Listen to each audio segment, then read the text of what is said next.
How to make a GIF on iPhone. Here's how to do it step by step, no extra apps required. Step 1. Open the built-in Shortcuts app. If it's not installed, download it from the App Store. Step 2. In the Gallery tab at the bottom, search for Make GIF.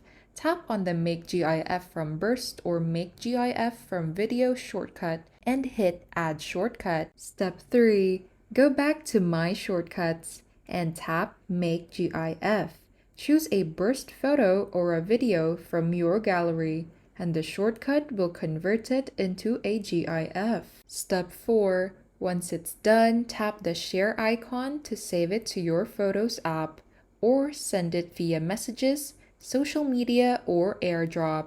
I hope this video helped you. If it did, feel free to like and subscribe. It really supports the channel. And if you've got a question, just drop it in the comments.